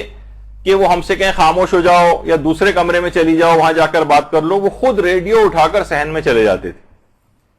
یعنی ہر وہ چیز جس میں اعتراض اور جھگڑے کی بات ہو یا کسی کے اوپر تنقید کی بات ہو، اس سے امام خمینی اعتراض کرتے تھے کہ اس طرف ہی کیوں جائیں۔ جیسے اولاد کے ساتھ والدین ترکی بترکی ہر وقت ان کے ساتھ ان پہ اعتراض کرتے رہے، تنقید کرتے رہے، جھگڑتے رہے، ادھر اولاد جواب دے رہی ہے، آواز بھی بلند ہو رہی ہے، اس کی برا بھلا بھی کہا جا رہا ہے، ادھر سے وہ والدین ان کو گالیاں بک رہے ہیں، ادھر سے وہ ان کو کچھ کہہ رہے ہیں، تو عجیب ایک شیطانی قسم کا ماحول گھروں کے اندر ہو جاتا ہے۔ تو فرماتی ہیں کہ وہ اوائڈ کرتے تھے یہ چیز کہنے کے لیے بھی، مثلا ہو سکتا ہے ہم سے کہتے تھے کہ ہم ہو سکتا ہے، میں اپنے طور پہ کہہ رہا ہوں کہ وہ یہ کہہ دیتے ہیں کہ نہیں ابھی ہم بیٹھ کے ہی باتیں کر رہے ہیں یا کوئی بھی اس قسم کی، تو ایک بہترامی ہوتی، تو وہ اوائڈ کرتے تھے، خود اٹھ کر چلے جاتے تھے وہاں سے، ریڈیو اٹھایا اور باہر صحن کے اندر چلے گئے، وہاں جا کے سننا شروع کر دی۔ ان سے نہیں کہا کہ خاموش ہو جاؤ یا یہ کہ تم دوسرے کمرے میں چلی جاؤ۔ کیوں؟ یعنی تکرار اصل میں ہوتی اسی طرح سے کہ اعتراض ہوتا ہے، پھر جواب اس کا ہوتا ہے، پھر اس طرح سے ایک بات بڑھتی ہے گھروں میں۔ تو کوشش کریں گھروں میں اس انداز کے ذرا کچھ خاموشی اختیار کی جائے، غیر ضروری تنقید سے پرہیز کیا جائے۔ دیکھیے سلام کرنے کی بات ہو رہی تھی، سلام کرنا اتنا اہم ہے کہ روایات کے اندر یہ بات آئی کہ قبرستان بھی اگر انسان جائے تو قبر کے مردوں کو بھی سلام کرے۔ کہاں تو اسلام کا حکم ہے مردوں کو سلام کرو، یہاں زندہ ایک دوسرے کو سلام نہیں کرتے۔ ہمیشہ یہ توقع کرتے ہیں کہ وہ ہمیں سلام کرے گا تو ہم اس کو سلام، اس نے کیوں نہیں سلام کیا؟ بھائی آپ کو مردوں تک کو جو جواب ہے سلام نہیں دے سکتے، بظاہر ان تک کو سلام کرنے کا حکم ہے قبرستان میں جا کر، جائے گا کہ آپ زندوں کو بھی سلام نہ کریں۔ 8ویں چیز فرماتے ہیں کہ جس سے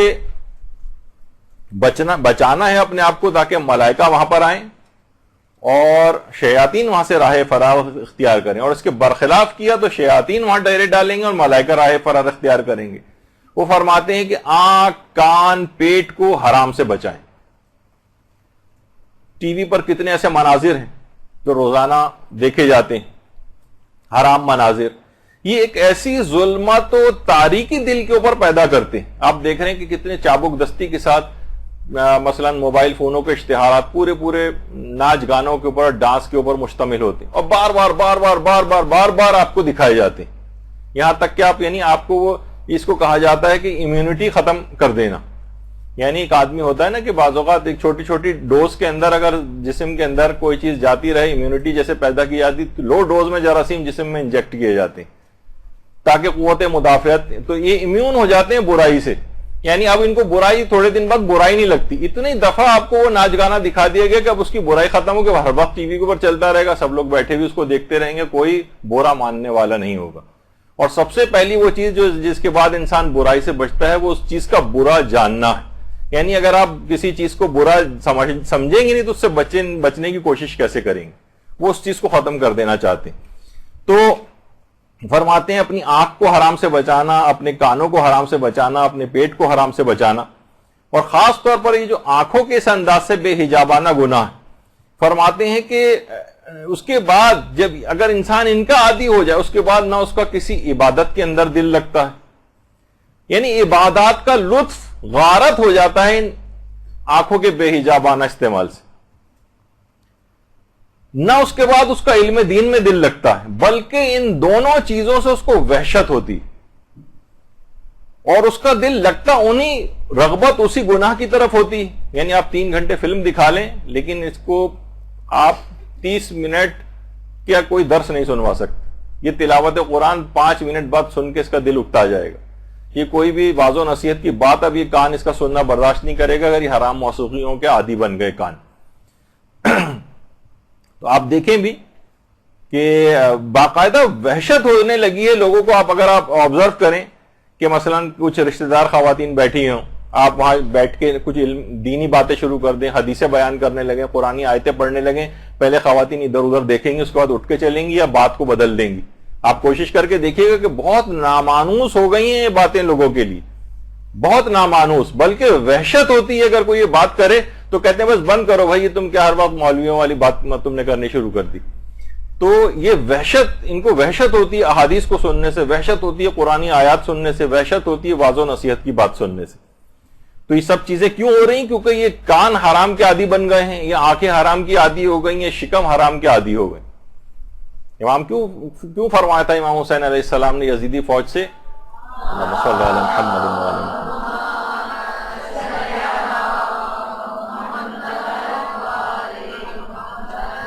میری باتیں تم پر اثر اس وجہ سے نہیں کر رہی کیونکہ تمہارے پیٹ حرام سے بھرے ہوں، حرام غذا.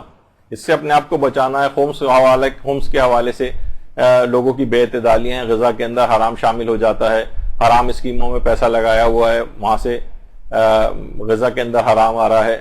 اور کاروبار وغیرہ یا ملازمت کے جو مسائل ہوتے ہیں لوگوں نے اس کو حاصل نہیں کیا ہوتا اور اس لحاظ سے ایک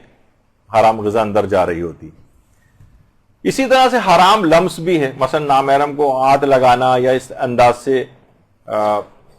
پہلے تو حرام غذائی کے حوالے سے آیت اللہ بہجت کی بات فرماتے تھے کہ وائے ہوم پر اگر ہم کھانے پینے کی چیزوں میں حرام سے اجتناب نہ کریں،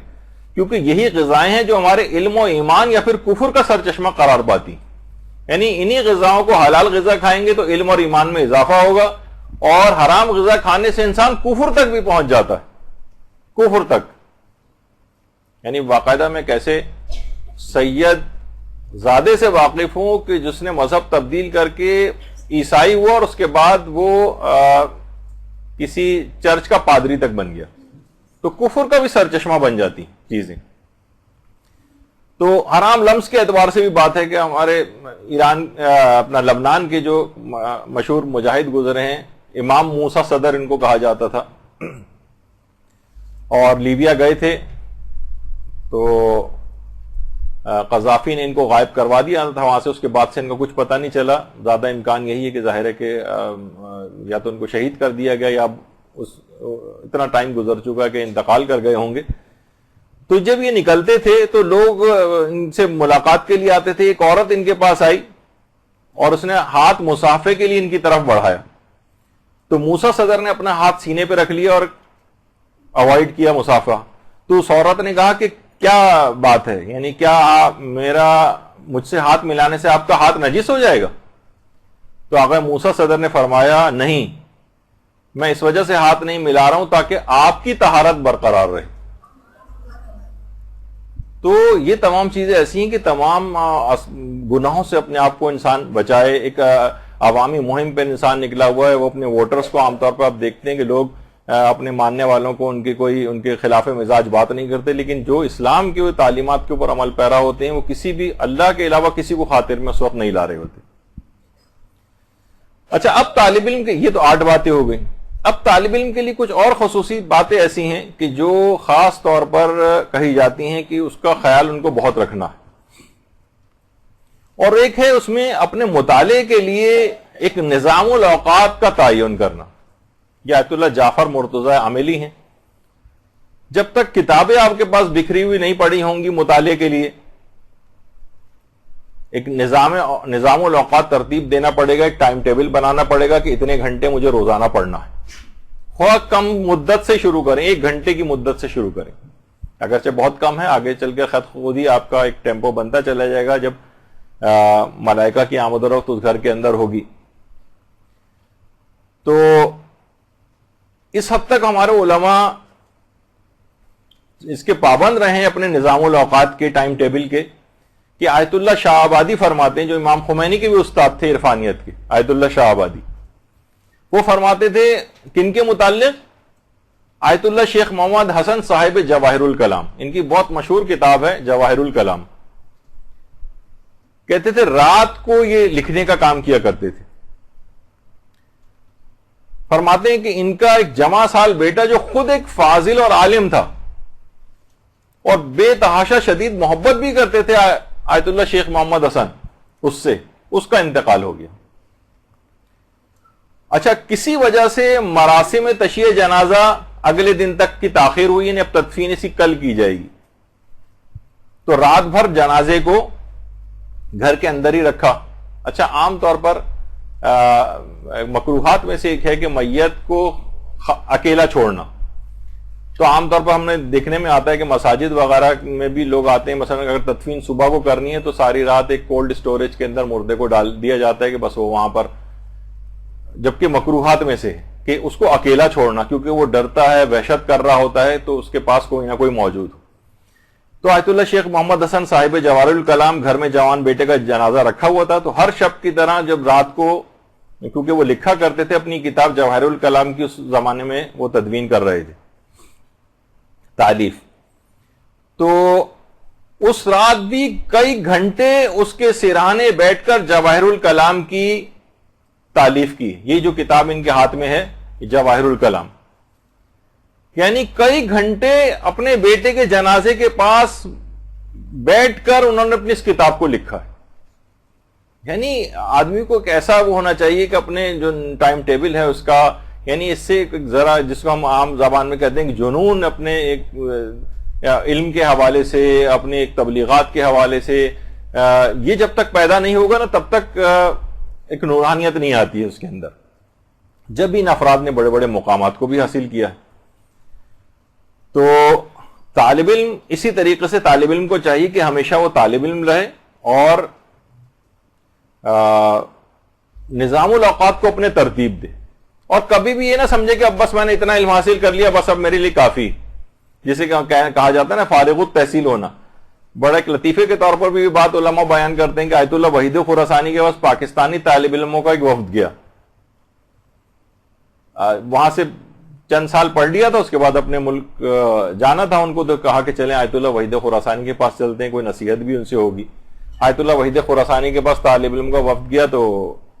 انہوں نے پوچھا کیسے آنا ہوا؟ کہا کہ ہم مدرسے سے فارغ التحصیل ہو کر وطن واپس جا رہے ہیں۔ تو آیت اللہ وحید خراسانی مسکرائے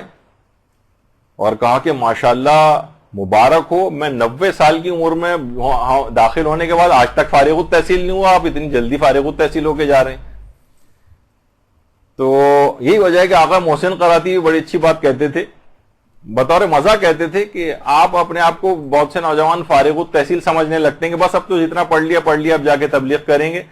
وہ کہتے تھے ارے پیغمبر اسلام تک اپنے آپ کو فارغ التحصیل نہیں سمجھتے تھے اور ہمیشہ قل رب زدنی علما کی دعا کرتے تھے۔ پیغمبر خود یعنی ہمیشہ اپنے علم میں اضافے کی دعا کرتے تھے، وہ تک اپنے آپ کو فارغ التحصیل نہیں سمجھتے تھے، اور آپ اپنے آپ کو فارغ التحصیل سمجھتے ہیں۔ یہاں پہ بھی ہوتا ہے کہ اس دعا کو بھی لوگ اپنے ڈرائنگ روموں میں زینت کے طور پہ تو لٹکاتے ہیں، لیکن اس پہ عمل نہیں کرتے ہیں، اس دعا کے اوپر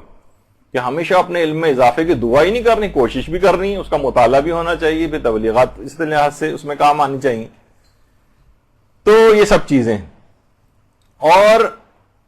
مثلا آپ کا روزانہ طے ہو کہ اتنے صفحات مجھے فلاں چیز کے مطالعہ کرنے، 10 فقہی مسائل مجھے پڑھنے ہیں، اخلاق کی یہ حدیثیں پڑھنی ہیں، عقائد کی فلاں باتیں پڑھنی ہیں، اس طرح سے، تاکہ مکمل علم آپ کے پاس اس انداز سے آئے. یہاں تک کہ امام خمینی کے متعلق کہا جاتا ہے کہ اس قدر پابند تھے، اپنے درس کے اندر بھی اوقات کے بہت پابند تھے. آپ لوگوں کو بھی اس لحاظ سے ایک درس کے اندر ایک نصیحت یہی ہے کہ کوشش کریں گے جس وقت یہاں کلاسز جو ٹائمنگز ہیں اس سے کچھ پہلے ہی یہاں پر پہنچ جائیں. یعنی یہ نہ ہو کہ بعد میں آ رہے ہیں تو پھر ٹیچر بھی پریشان ہو رہا ہے اور کلاس بھی ڈسٹرب ہو رہی ہے. تو ہمیشہ تو امام خمینی اس قدر پابند تھے اپنے درس کے بھی اعتبار سے کہ لوگ باقاعدہ اپنے گھڑیاں ملایا کرتے تھے ان کی آمد سے، اتنے پابند تھے. اور طالب علموں سے کہتے تھے دیکھو تم لوگ بھی درس کے اوقات کی پابندی کیا کرو، اگر فقط ثواب کمانا مقصد ہے تو جاؤ کسی مسجد میں چلے جاؤ، بہت سے ثواب کمانے کی جگہ اور ہیں، لیکن درس پڑھنا ہے تو ٹائم کی پابندی کرو. تو اس قدر ٹائم کی پابندی کرتے تھے کہ خود جب امام خمینی کے بیٹے مصطفیٰ خمینی عراق میں شہید کر دیے گئے، مصطفیٰ خمینی کو عراق میں شہید کیا گیا تھا. مصطفیٰ خمینی خود بہت ہی بڑی علمی شخصیت تھی، اور کہا جاتا ہے کہ اتنی زبردست قسم کی تفسیر قرآن اس زمانے میں لکھ رہے تھے کہ جو ان کی شہادت کی وجہ سے نامکمل رہ گئی، کہ وہ ایک نابغہ، یعنی بہت ہی زبردست ایک تفسیر لوگوں کے سامنے آتی جو مصطفیٰ خمینی تحریر فرما رہے تھے. تو جب ان کی شہادت ہوئی تو مصطفیٰ خمینی کے برابر میں دائیں ہاتھ پہ ان کے بھائی احمد خمینی جو امام خمینی کے بیٹے تھے، احمد خمینی فرماتے کہ ہم نے دیکھا کہ اس دن بھی، جس دن میرے بھائی مصطفیٰ کی شہادت ہوئی ہے، اس دن بھی امام خمینی جتنا مطالعہ روز کرتے تھے اتنا ہی مطالعہ اس دن بھی روز کیا. حتیٰ کہ فرماتے ہیں کہ اس دن بھی لوگ سوچ رہے تھے کہ آج تو شاید نماز جماعت کے لیے تشریف نہیں لائیں گے، لیکن اس کے باوجود جیسے ہی ٹائم ہوا نماز جماعت کا، امام خمینی نماز جماعت پڑھانے کے لیے تشریف لائے. اور یہ بھی بات بیان فرماتے تھے کہ اتنا جس قدر مطالعے کے عادی تھے، جتنا مطالعہ اس دن کرنا چاہیے تھا ان کو، ہم نے ان کی کتاب کھول کر دیکھا تو 70 صفحات اس دن میں مطالعہ کیے ہوئے پڑے ہوئے تھے جس دن شہادت ہوئی ہے. 70 صفحات امام خمینی نے اس دن بھی مطالعہ کیے ہیں، اپنے بیٹے کی شہادت والے روز بھی. تو یہ بڑے افراد ہیں، ان کے بڑی بننے کی وجوہات بھی ہوتی ہیں، چیزیں بھی ہوتی ہیں. ہم لوگ سوچتے ہیں کہ بس یہ ایسے ہی بڑے بن گئے، ایسے نہیں بڑے بنتے، اس کے پیچھے ایک بہت کارنامے ان کے ہوتے ہیں، بہت سی باتوں کی پابندی ہوتی ہے جس کی پابندی سے یہ لوگ اس مقام تک پہنچتے ہیں. اس کے علاوہ علماء ایک چیز اور فرماتے ہیں جس سے ملائکہ کی بہت آمد و رفت ہوتی ہے، وہ ہے کہ گھروں میں تلاوت قرآن زیادہ سے زیادہ ہونی چاہیے. جس گھر میں بھی تلاوت قرآن زیادہ ہوگی وہاں پر ملائکہ ضرور تشریف لائیں گے. اور بلکہ علماء فرماتے ہیں خود مصحف کا گھر کے اندر رکھا ہوا ہونا بھی فرشتوں کو بلانے کے لیے کافی ہوتا ہے. یعنی مصحف بند کیا ہوا بھی رکھا ہو تب بھی ملائکہ وہاں پر آتے ہیں، لیکن اس کی اثر پذیری اور ملائکہ کی زیادہ آمد و رفت اس وقت شروع ہوتی ہے کہ جب اس گھر کے رہنے والے اس کی بارہا تلاوت کریں. شیاطین پھر وہاں سے راہ فرار اختیار کرتے ہیں. اچھا، ملائکہ کو زیادہ نازل کروانے کے لیے اور شیاطین کو فرار کروانے کے لیے ویسے تو قرآن کے سارے سوروں کی تلاوت اہمیت رکھتی ہے، لیکن علماء فرماتے ہیں خاص طور پر سورہ احزاب کی تلاوت یہ ملائکہ کے نزول کا زیادہ سبب بنتی. یعنی سورہ احزاب کی تلاوت کریں، اس سے ملائکہ نازل ہوں گے اور جو شیاطین ہیں وہاں سے فرار اختیار کریں گے. اسی طرح سے یہ بھی کہتے ہیں علماء کہ کھانے سے پہلے بسم اللہ پڑھنا. دوپہر کے اس موقع پر یہ والی تصویر دکھانا اتنا مناسب نہیں تھا، لیکن بہرحال فرماتے ہیں کہ کھانا کھانے سے پہلے بسم اللہ، کیونکہ اگر کسی شخص نے بسم اللہ نہیں پڑھی تو اطراف میں راہ چلتے شیاطین بھی فوراً اٹریکٹ ہو کر وہاں پر آ جاتے ہیں اس گھر کے اندر، وہ کھانے میں اس کے ساتھ شریک ہو جاتے ہیں. یعنی اگر کوئی شخص کھانے سے پہلے بسم اللہ نہ پڑھے تو اطراف میں گزرنے والے شیاطین بھی کھانے کے لیے اس کے گھر میں آ جائیں گے. یعنی ملائکہ وہاں سے جائیں گے اور شیاطین ان کی جگہ لے لیں گے. تو یہ ایک ہے، یعنی ایک لحاظ سے بچوں کو بھی بات سکھانے والی ہے کہ وہ کھانا کھانے سے پہلے بسم اللہ ضرور پڑھیں. اسی طریقے سے کہا جاتا ہے، روایات میں بھی بات آئی ہے کہ جس گھر میں بھی گانے بجانا ہوتا ہے، گانے سنے جا رہے ہوتے ہیں، وہاں وہ گھر مصائب سے بھی محفوظ نہیں ہوتا، دعائیں قبول نہیں ہوتی اور ملائکہ بھی اس گھر کے اندر داخل نہیں ہوتی. تو بہرحال یہ گانا بجانا اور یہ تمام موسیقی کی آوازیں گھروں کے اندر اس انداز سے گونجنا کہ لوگ گانے سن رہے ہیں، موسیقیاں سن رہے ہیں، یہ وہاں سے جب جتنی یہ آوازیں گانوں کی گھروں کے اندر گونجے گی اتنی زیادہ وہاں سے ملائکہ فرار اختیار کریں گے اور شیاطین ان کی جگہ لے لیں گے۔ اچھا، ایک چیز اور علماء فرماتے ہیں کہ طالب علموں کو یہ بات چاہیے کہ قرآن کی آیات اور برمحل احادیث مبارکہ ان کو یاد ہو۔ حضرت فاطمہ الزہرا سلام اللہ علیہا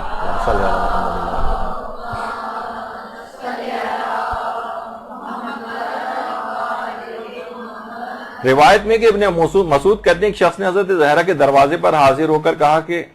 کیا آپ کے پاس رسول اللہ کی کوئی نشانی بطور یادگار موجود ہے جس کی میں زیارت کر کے ثواب حاصل کروں؟ شہزادی نے اپنی کنیز سے فرمایا وہ لکھی ہوئی تختی لے آؤ۔ کنیز نے تلاش کرنی شروع کی، اسے تختی کہیں دکھائی نہ دی جس پہ احادیث لکھی ہوئی تھی۔ بی بی نے فرمایا تجھ پر افسوس ہے، اسے تلاش کرو، وہ تختی میرے نظر میں حسن و حسین کے برابر ہے۔ یعنی وہ جس کے اوپر حدیث مبارکہ پیغمبر اکرم لکھی ہوئی ہے وہ امام حسن و حسین کے برابر قرار دے رہی۔ تو کتنی زیادہ ان چیزوں کی اہمیت ہے کہ آپ کو یہ احادیث مبارکہ زبانی یاد ہونی چاہیے، قرآنی آیات آپ کو زبانی یاد ہونی چاہیے تاکہ برمحل آپ کو وہ چیزیں یاد ہوں۔ یہی وجہ ہے کہ مدرسے کا جو ہمارا فیس بک پیج ہے اس کو آپ لوگ جوائن کریں، روزانہ کی بنیاد پر اس کے اندر منتخب احادیث مبارکہ جو ہے وہ ڈالی جاتی ہیں، ان کو یاد کریں آپ، کیونکہ اس سے فائدہ یہ ہوگا کہ جب آپ کو ضرورت ہوگی نا، کوئی موقع ایسا آئے گا، وہ حدیث مبارکہ کیونکہ آپ کے دماغ میں وہ آپ کو ان برائیوں سے روک لے گی۔ کسی نیکی کے انجام دینے کا موقع ہوگا تو وہ دماغ میں پڑی ہوئی وہ حدیث مبارکہ آپ کو ابھارے گی کہ آپ وہ نیک کام کر لیں۔ اس وجہ سے ان کا دماغوں میں ہونا ضروری ہے، کتابوں کے قبرستان یا لائبریری کے قبرستان کے اندر نہیں کہ آپ نے کہا کہ یہ لائبریری ہے تو میری شیلف کے اندر لگی ہوئی ہیں اور آپ پڑھتی ہیں نہیں اس کو، تو یہ دماغ میں ہونی چاہیے۔ تو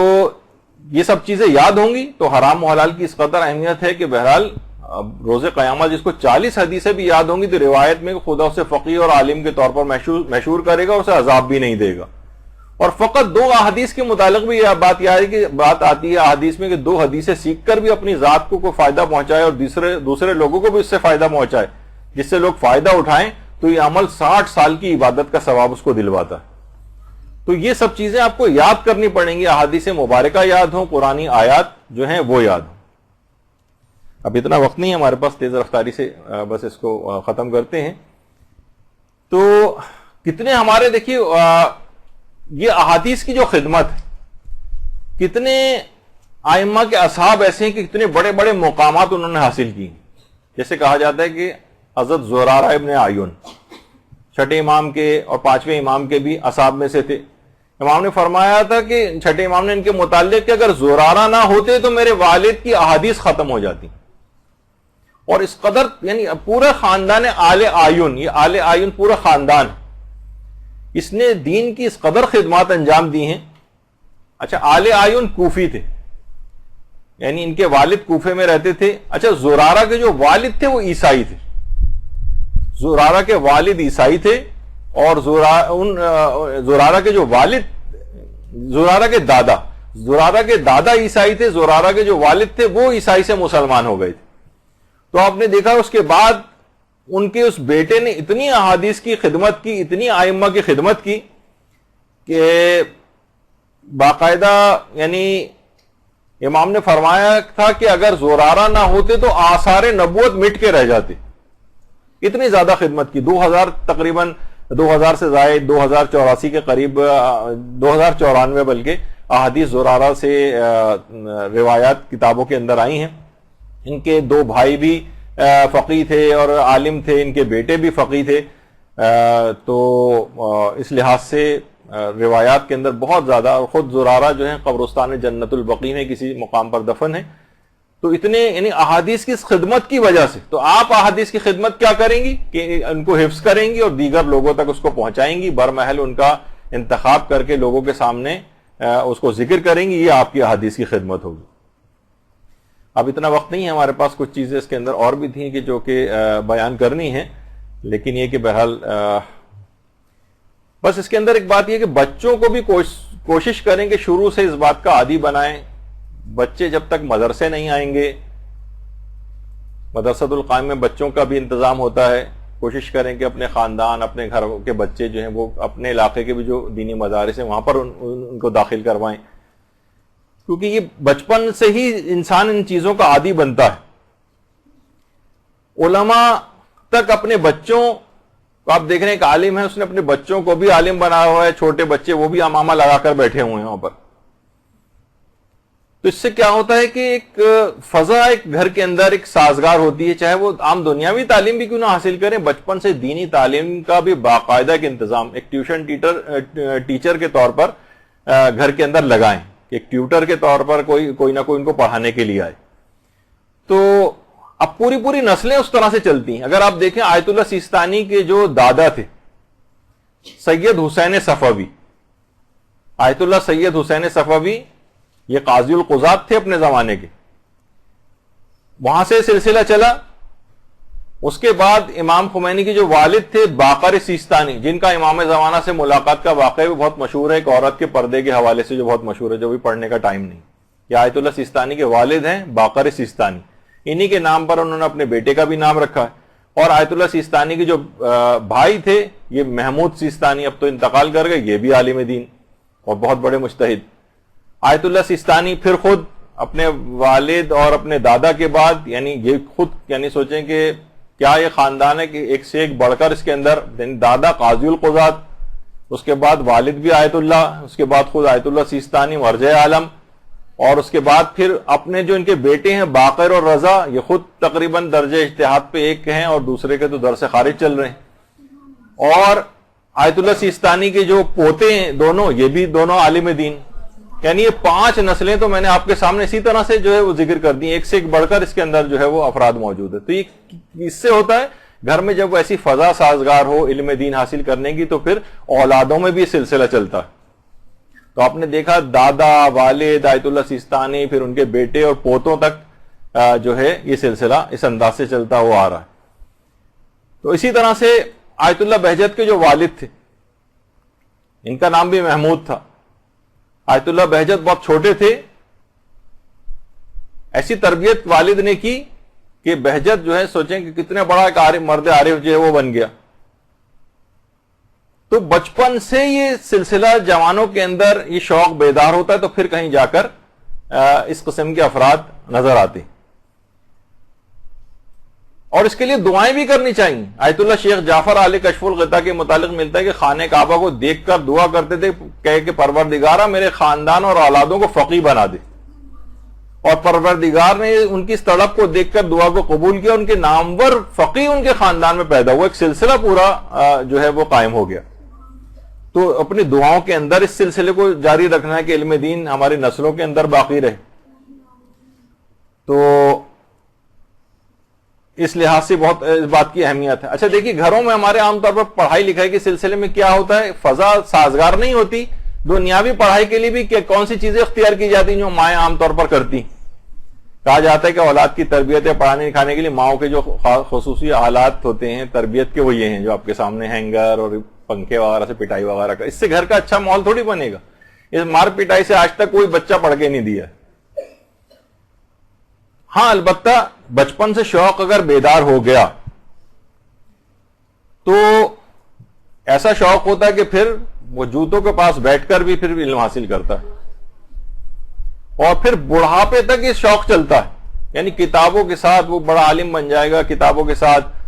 آپ دیکھیں بانو امین اصفہانی جو خواتین میں ایک خاتون جو مجتہدہ بنی اور ایسی عارفہ تھیں، وہ خود فرماتی ہیں کہ میرے علاقے میں حضرت اسرائیل کسی کی قبض روح کے لیے آتے ہیں تو مجھے اس کی اطلاع ہو جاتی کہ آج کس گھر میں تشریف لے گئے۔ تو بانو امین اصفہانی ان کے متعلق میں ویسے پہلے بیان کر چکا ہوں پچھلے نشستوں میں جو کلاسز ہوئی ہیں یہاں پر، کہ بانو امین اصفہانی کے 11 اولادیں تھیں۔ کوئی سوچ سکتا ہے کہ 11 اولادوں کتنے زیادہ مسائل ہوتے ہیں ان کے تربیتی، اس کے باوجود بھی اتنا علم حاصل کیا کہ درجہ اجتہاد تک پہنچی۔ لیکن اس کے لیے ویسے ہی کہ ایک دفعہ ایک بیٹے کا انتقال ہو گیا تھا، جس وقت یہ طالب علم تھیں اور علم حاصل کرتی تھیں، تو وہ عالم دین کو گھر پہ پڑھانے کے لیے آتے تھے. اس دن انہوں نے خود چھٹی کر لی, آج تو بانو کے بیٹے کا انتقال ہوا, آج کہاں پڑھیں گی؟ تو انہوں نے باقاعدہ ان کو کسی کو بھیج کر بلوایا کہ آج آپ پڑھانے تشریف نہیں لائے. کہا کہ خانم میں سمجھ رہا تھا کہ آپ آج بیٹے کا انتقال ہو. کہا نہیں, علم دین کے لیے. یعنی انہوں نے اپنے جو معمولات زندگی اس کو متاثر نہیں کیا. تو یہ تبھی اس بلندی اور اوج تک یہ افراد پہنچتے ہیں. تو بڑھاپے کے اندر بھی شوق اسی انداز سے برقرار رہتا ہے. مرجے ہو جاتے ہیں لیکن مطالعے کا شوق. آیت اللہ شبیری زنجانی آج بھی اتنا مطالعہ کرتے ہیں. اسی طرح ہمارے سارے مراجع کا یہی حال ہے.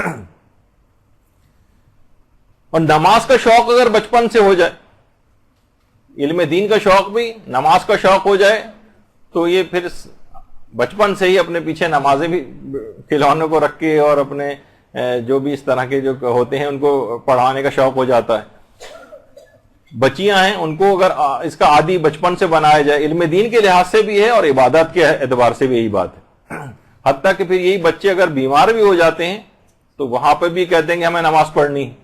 بچیاں بیمار ہو جاتی ہیں تب بھی اسی بیماری کی حالت میں اپنی کوئی نماز چھوڑنے کو تیار نہیں ہوتی. یہاں چھوٹے بچے جن کے پاؤں میں فریکچر وغیرہ ہو گیا ہے, وہ والدین اپنی گودوں میں اٹھا کے پاؤں پہ پلاسٹر بندھا ہوا, وہ کہہ رہے ہیں گھر پہ رو رو کے اس نے ضد کی ہوئی کہ نہیں مجھے ہر صورت میں مدرسے جانا ہے.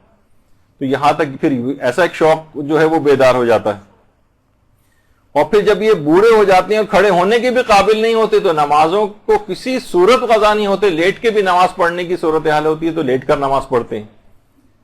بیٹھ کر کتنے بزرگ ہو جائیں, اسپتالوں کے اندر ایڈمٹ ہو جائیں, لیکن اس کے باوجود بھی کھڑے ہونے کی بھی طاقت نہیں رہے تو بیٹھ کر اس انداز سے اپنی عبادت کو انجام دیتے ہیں. یعنی وہ شوق جو بچپن سے شروع ہوا تھا وہ کسی لمحے وہ شوق ختم ہونے نہیں آتا, چاہے وہ علم کا شوق ہو, عبادت کا شوق.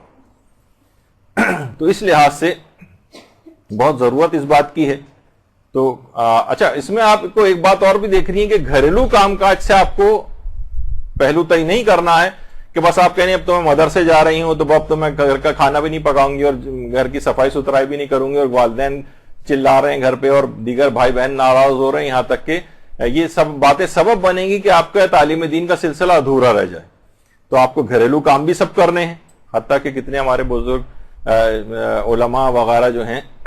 لیکن نمازوں کے اعتبار سے بھی یہ بات جو سلائڈس رہ گئی تھی آپ کو دکھانی, کہ اگر عادت ہو جائے اس کی تو کسی بھی عہدے پر اور جاب پہ بھی انسان ہو وہاں پہ بھی اپنی نمازوں کو انجام دیتا ہے. تو گھریلو کام کاج کے اعتبار سے بھی ہمارے علماء ہیں, مثلا اس بزرگی کے عالم میں بھی اگر مثلا ان کو روٹی لینے جانا پڑ رہی ہے تو وہ گھریلو کام کرتے بھی نظر آتے ہیں. آیت اللہ نوری حمدانی یعنی مرجع تقلید ہیں, لیکن گھر کی سودا سلف لانا, سبزی لانا خود بازاروں میں جا کر لے کر آتے ہیں. تو معمولی سا علم حاصل کرنے کے لیے یہاں آنے کے لیے اب گھریلو کام کاج سے اپنے آپ کو کہیں کہ نہیں اب تو میں گھر کے کام نہیں کروں گی, یہ ایک اچھا رویہ نہیں ہوگا. اچھا, یہاں آنے کے اعتبار سے ایک چیز کا آپ کو اور خیال رکھنا ہے کہ اپنا حجاب بہت مناسب رکھنا ہے. بہت سے اساتذہ ایسے ہوں گے جو براہ راست سامنے بھی بیٹھ کر آپ سے گفتگو کریں گے تو وہ ان کی طرف سے ایک شکایت بھی آتی ہے کہ خواتین کا حجاب صحیح نہیں ہے, کبھی بال نظر آ رہے ہوتے ہیں, اپنا حجاب بار بار درست کر رہی ہیں, گردن کبھی ظاہر ہو جاتی ہے وغیرہ, تو وہ معیوب لگتا ہے کافی. تو آپ کو حجاب بہت مناسب کرنا ہے کہ بال, کلائیاں, سلیوز وغیرہ آپ چھپائیں کلائیوں کو. اور جس طریقے سے نمازوں کے سلسلے میں بھی ایک بات ہوتی ہے کہ کوئی بال جو ہے وہ نظر نہیں آنا چاہیے, اور ہاتھوں کو اگر بالکل پھیلایا جائے کم سے کم اتنا ہو کہ ایسا نہ ہو کہ وہ سلیوز اوپر ہو جائیں. نمازوں کے اندر بھی احتیاط ہے. سوچیں کہ نماز کے اندر اتنی احتیاط ہے کہ اگر آپ کا ایک بال نظر آ رہا ہے, آپ نے تھوڑی سی بھی دیر چھپانے میں کی یا تو فوراً چھپا لیں. کچھ علماء تو کہتے ہیں نظر آئے اور نماز باطل, لیکن کچھ کہتے ہیں جیسا آیت اللہ سیستانی کی اگر نماز کے دوران آپ متوجہ ہو گئیں تو فوراً اس بال کو اندر کر دیں. اگر آپ نے ذرا سی بھی تاخیر کی تو اس سے بھی نماز باطل ہو جائے گی اور دوبارہ نماز کو پڑھنا پڑے گا. تو یہاں پر علم دین حاصل کرنے کے لیے آ رہی ہیں, تو اس میں حجاب کی اگر آپ نے صحیح پابندی نہیں کی تو یہ ایک بے برکتی اس کے اندر آئے گی, اور ہو سکتا ہے کہ اس بے برکتی کے نتیجے میں علم دین سے ہاتھ دھو بیٹھنے پڑیں, یعنی اس کا سلسلہ رک جائے. تو سب سے بہتر علماء یہ فرماتے ہیں کہ سب سے بہتر حجاب تو سب مراجع کا ہے کہ سب سے بہتر حجاب چادر ہے. کالے رنگ کی ایک چادر ہو, بہتر یہاں رنگ برنگے مختلف لباس اور وہ سب پہن کر آنا, اس کے اندر پھر ظاہر اس کا خیال نہیں ہوتا. بعض اوقات وہ بہت اٹریکٹیو لباس بھی ہو جاتے ہیں جو پردے کے معیارات کو, حجاب کے مسائل کو اس کی خلاف ورزی ان کے اندر ہو جاتی ہے. تو کوشش کریں کہ ایک کالی چادر لے لیں، اس کے طور پر یہاں پر وہ آپ کے لیے آسانی بھی ہوگی، ہر دفعہ نئے کپڑے دوسروں کو دکھانے کا کوئی ایسا اہتمام یا نیت بھی نہیں ہو پائے گی اس کے اندر، وہ مناسب رہے گا۔ 2 باتیں بس اس کے اندر اور رہ گئی، یہ آپ خاص طور پر بہت زیادہ علم فراواں اگر کسی کو چاہیے تو دعاؤں سے بھی اس کو دعائیں بھی اس کو کرنی ہیں۔ تو ایک عمل ہے جو باقاعدہ شہید ثانی سے اور دیگر کچھ علماء سے ملا احمد نراقی نے اپنی کتاب خزائن کے اندر نقل کی ہے، جو شخص مسلسل 2 مہینے تک روزانہ 400 مرتبہ ذکر کو دہرائے، یعنی 4 تسبیحیں روزانہ پڑھے، تو خدا اس کے مال اور علم میں برکت اور اضافہ فرمائے گا۔ اور یہ خاص ایک استغفار ہے، استغفر اللہ الذی لا الہ الا هو الرحمن الرحیم الحی القیوم بدیع السماوات والارض من جمیع ظلمی و جرمی و اسرافی علی نفسی و اتوب الیہ۔ یہ بلکہ آپ کو بہت سی جو تعقیبات نماز کی کتاب کے اندر جو دعائیں ہیں اس کے اندر بھی یہ چیز مل جائے گی، لیکن علم اور مال میں اضافے کے لیے خصوصی دعا یہ شمار ہوتی ہے، اور مسلسل 2 مہینے تک 4 تسبیحیں روزانہ پڑھنی ہے اس دعا کی۔ تو انشاءاللہ آپ یہ ابتدا اور آغاز ہے، اور اس میں ایک برکت آ جائے گی اگر اس دعا کو آپ روزانہ اس انداز سے اگر کریں۔ اور ظاہر ہے یہ تمام چیزیں اس وقت زیادہ کارآمد ہوں گی آپ کے لیے جب آپ کا حافظہ قوی ہوگا، توفیقات آپ کو ملیں گی۔ تو پیغمبر اسلام ختمی مرتبہ ارشاد فرماتے ہیں صلی اللہ علیہ محمد